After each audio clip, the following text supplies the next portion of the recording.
네, 기관의 눈입니다. 자산운용사 시각에서 시장을 분석하고 투자 전략을 추천해주는 시간입니다. 쿼터백 자산운용 조홍래 대표 스튜디오에 모셨습니다. 안녕하세요. 네, 안녕하세요.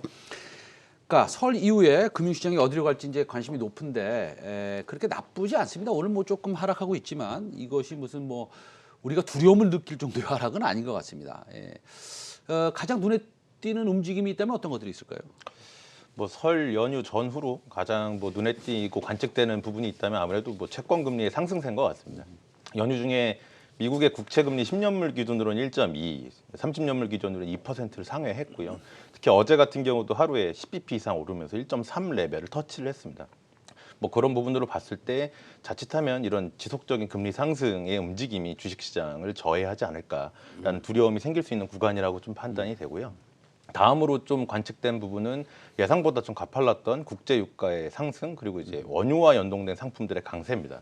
그래서 원유 같은 경우 이제 원유 ETF들은 이번 달에 들어서만도 한 16% 이상 상승 중이고 관련된 상품들의 강세가 좀 주목이 되고 있습니다. 알겠습니다. 그 JP 모간에서도 뭐 유명한 시장에서 좀 존중을 받는 스트래테지스트가 그 12년 동안의 원자재 하락을 마치고 슈퍼 사이클이 온다. 뭐 이런 얘기를 하면서 구리 가격도 엄청나게 올라가고 있어요. 네. 그러면은 뭐 나중에 제가 여쭤보려고 그랬는데 먼저 여쭤보겠습니다. 그 구리 ETF도 포함되어 있으세요? 뭐 어떻습니까? 원자재 ETF 같은 거. 네, 저희 전체적인 커머더티 ETF는 포함을 하고 있고요. 네네. 구리 같은 경우는 개별 품목으로 들어가 있지는 않고 있습니다. 아, 그래요? 그 구리에 대해서 어떻게 생각하십니까? 그 구리 같은 경우 예전에 제가 산업금속 말씀드리면서 연말에 한번 말씀드린 적이 있는데요. 네네. 올해 경기 회복, 특히 중국의 회복을 필두로 해서 산업금속의 가격 매력도는 여전히 충분하다 생각을 하고요. 이후에도 많이 올랐지만 여전히 올해 내내 좀 원자재는 약달라 그리고 경기 회복을 기반으로 해서 추가적인 상승 가능성이 열려 있다고 생각을 하고 있습니다. 그러면은 우리 조홍래 대표님께서는 조홍래 대표님의 아버님, 어머님, 친척, 옆집사는 옛날부터 키워주셨던 분들 네네. 이런 분들한테 코모디티 ETF, 소위 말해서 그 원자재 ETF를 추천을 편하게 하시겠습니까 지금? 뭐 실제 지인들에게도 추천을 하고 있는 편이고요. 아하. 그렇지만 이제 원자재 ETF는 말씀대로 대체 투자, 일종의 어떻게 보면 서브 개념이기 때문에 네네네. 뭐 전체 자산의 일부분만을 투자하는 것을 권고를 드리고 있고 특히 이제 레버리지나 인버스 포지션을 가져가진 않았으면 좋겠다 네네. 이렇게 생각을 합니다. 네, 그렇지만 어쨌든 원자재는 조금 좋게 보고 계시다. 뭐 네, 이런 말씀이시죠. 맞습니다.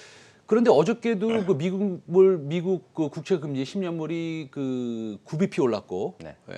좀 살짝 급했죠. 그래서 1.3% 네. 돌파했습니다. 그러고 보면은 이게 우리가 1.5 가면 좀 조심해야 된다 이런 얘기를 한 2달 전에 했는데 1.3이면 별로 안 남았어요. 그러니까 어저께가처럼 9bp씩 2번 오르면 1.5입니다 벌써. 그러면 인플레이션에 대한 그 소위 말해서 그 물론 연준은 그렇게 얘기 안 하고 있지만 그래도 시장에서 느끼는 거는 좀 다르지 않습니까? 우리가 조금 우려를 해야 될까요? 어떻습니까?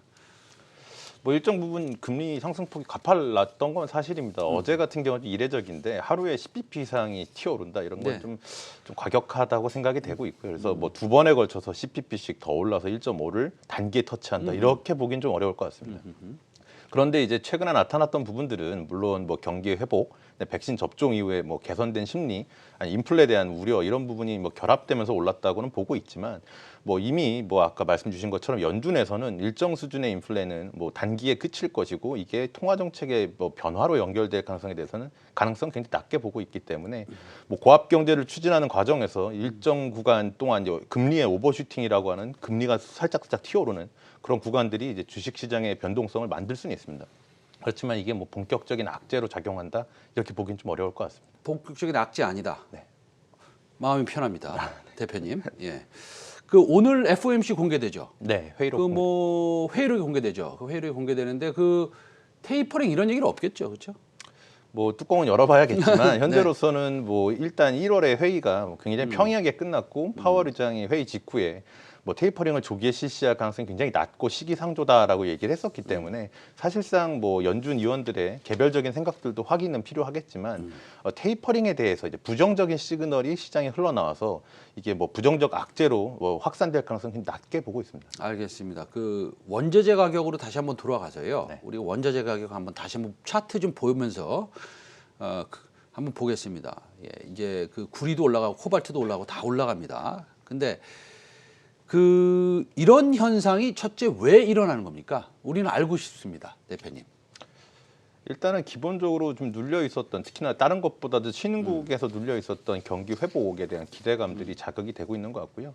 그 이후에 이제 뭐 올해 실시되는 다양한 정책의 그 부양책들을 보면 이제 인프라를 비롯해서 이제 에너지와 관련된 정책들이 굉장히 많이 쏟아져 나오고 있습니다. 그래서 좀 눌려 있던 그런 디맨드가 나오고 있다고 생각을 하고 있고 수급적인 것 외에도 일단 바이든 정권 내에서는 달러의 약세 기조가 지속이 되면서 경기 회복 그리고 달러 약세가 원자재 슈퍼사이클로 이어지지 않을까라는 기대 심리가 많이 작용을 한 것 같습니다. 제가 하나 또 여쭤봐야 될 것 같아요. 지금 네네. 말씀하셔가지고 지금 바이든 정부가 달러 약세를 추구하고 있습니까? 현재로서는 추구하는 쪽으로 계속 흘러가고 그래요? 있다고 그러면 추구한다고 치면 사실은 미국 경기가 백신이 지금 한 8% 정도 전 국민들이 8% 정도 맞은 걸로 좀 돼 있습니다. 한 뭐 30-40% 넘어가면 이제 상당히 좋아질 것이고 그러면 미국의 경기가 좋아질 텐데 그렇다고 본다면 달러 강세로 가지 않을까요? 일단 뭐 경기가 회복됐을 때 달러 강세는 직관적으로 연결될 수 네네. 있는데 워낙 네. 풀린 유동성 그다음에 정책적인 부분이 강하기 때문에 이 아하. 부분들은 약세의 기조로 이어질 거라 생각합니다. 그러면 요즘에 나오는 그 원자재도 오르고 그다음에 시중 금리도 오르고 물론 페드 연준의 금리는 안 오르죠. 예, 시중 금리가 오르고 원자재도 오르고 주가가 못 오르는 이 트리플 강세 이런 현상에 대해서는 어떻게 분석을 하고 계십니까? 뭐 과거부터 봤을 때 금리도 오르고 뭐 주가도 오르고 또 특히나 원자재 가격도 오르는 트리플 강세 이런 구간들은 사실상 뭐 자주 관측됐던 부분이긴 합니다. 자주 찾아볼 수 있었던 부분인데 아무래도 경기가 회복되는 경기 확장 국면에서 자주 나타나는 현상이고요. 올해 같은 경우도 지금 고압 경제를 지향하는 가운데서 원자재 가격 충분히 추가적으로 오를 가능성이 있고 그 과정에서 어제처럼 금리는 상승세가 유지될 수 있습니다. 근데 이제 주가가 문제인데 네네. 주가도 현재는 이제 경기 회복을 수반한 점진적인 금리 상승의 기조만 이어간다면 주가까지 올라가는 트리플 강세의 연장 가능성 충분히 뭐 가능하다라고 생각을 하고 있습니다. 알겠습니다. 그 중간에 이 말씀은 꼭 여쭙고 지나가야 될 것 같아서 그 매번 그 우리 대표님께서 보시는 네. 쿼터백 자산운용에서 보시는 그 시그널 네. 꼭 간단히 업데이트 해주셔야 됩니다. 이게 월 초에 시그널이 나온 다음에 월 중에 바뀌는 경우는 그렇게 많지는 않습니다. 많지 않아요? 네네. 네. 그래서 현재로서는 저희의 위험 시그널도 굉장히 안정적인 수준에 머무르고 있고요. 월 초에 말씀드렸던 시그널 여전히 지속이 되고 있기 때문에 현재 뭐 많은 분들이 조금 걱정하시는 구간인 건 알겠는데 현재 전반적인 위험 자산에서 떠나 있어야 될 필요는 못 느끼고 있고 지표상의 변화도 특별히 관측되지는 않습니다. 아까 그 보면은 우리 그 구리 가격이 굉장히 많이 오르고 있는데 구리 보면은 이 남미의 칠레 같은 회사에 광산이 많지 않습니까? 그래서 2월 초에 보면은 그 남미 시장의 그 주식 시장의 퍼포먼스가 굉장히 좋았습니다. 예, 원자재가 워낙에 지금 강하게 움직일 수 있을 것 같다라는 그런 시그널들이 보이고 있는데요. 그 일본 증시가 근데 좀 강해요. 뭐 저는 큰 관심 없습니다만 그래도 우리 뭐 일본들 봐야 되지 않겠습니까? 근데 네. 일본 증시가 강한 이유가 있습니까? 일본 증시의 강세 가능성에 대해서는 작년 가을부터 좀 말씀을 드렸었는데 네. 사실 뭐 그 당시에 말씀드렸던 그 정책적인 거나 전반적인 거에서 크게 변한 내용은 없고요. 근데 뭐 상승세가 나오면서 니케이가 30년 만에 3만 포인트를 돌파했다. 그래서 네네. 뭐 30년 만에 그 통곡의 벽을 넘어섰다는 얘기는 있지만 사실 상승 폭으로 봤을 때 그렇게 높지는 않습니다. 아하. 그리고 이제 뭐 자체적인 호재도 있었겠지만 결국은 유럽도 일본도 증시 상승세가 뒷받침되는 건 결국 미국 증시가 견고하게 버텨주기 때문이기 때문에 뭐 그 부분을 감안했을 때 일본 증시만 딱 떼놓고 봤을 때 미국을 대체할 만한 매력적인 투자 처냐에 대해서는 약간 서브 개념으로 보셔야 되지 않을까 이렇게 생각을 합니다. 알겠습니다. 그 이제 2월 중순 다 지나갔습니다. 네. 이제 뭐 눈 깜빡하면 또 3월 달 옵니다. 그러면 우리가 좀 어떤 기준으로 투자 전략을 짜야 되는지 참 궁금합니다. 그 약간 금리가 급격하게 상승하니까 조금 시장이 좀 조정을 받는 것 같은데 전반적으로 지금 2월 중순 이후에 3월 달까지 보면 어떤 일들이 일어날 것 같고 뭐 어떻습니까? 시장 전반적으로 어떻게 전략을 짜면 좋다 이렇게 생각하십니까? 기본적으로는 뭐 펀더멘털 자체는 튼튼한데 말씀하셨던 것처럼 뭐 전반적으로 2월에는 이벤트가 많이는 없습니다. 거기다가 이제 금리 상승세가 좀 가팔라지고 있고 지수대가 좀 많이 높아진 상황에서 심리적인 부담감들이 좀 존재를 하시는 것 같습니다. 그래서 뭐 이런 부분이 좀 우려가 되시는 경우라면 뭐 일정 부분 현금으로 조금 도피를 하시는 것도 뭐 방법 중에 하나일 것 같고요. 그것보다도 이제 장기 채권이나 채권의 비중은 덜어내시더라도 주식이나 원자재 등 다양한 자산에 좀 분산 투자 전략은 여전히 뭐 유지하면 좋을 거라 생각을 하고 있습니다. 네. 대응이 굉장히 쉽지 않은 시장 환경이 만들어질 수 있어요. 금리도 갑갑이 튀어나오고 해서 그래서 이제 좀 한 가지 자산이나 한 가지 베팅에만 집중하는 투자보다는 조금 광범위한 투자를 해주시는 걸 권고드립니다. 알겠습니다. 우리 조은희 대표님 마지막으로 제가 궁금한 거 하나 여쭙고 네네. 싶어요.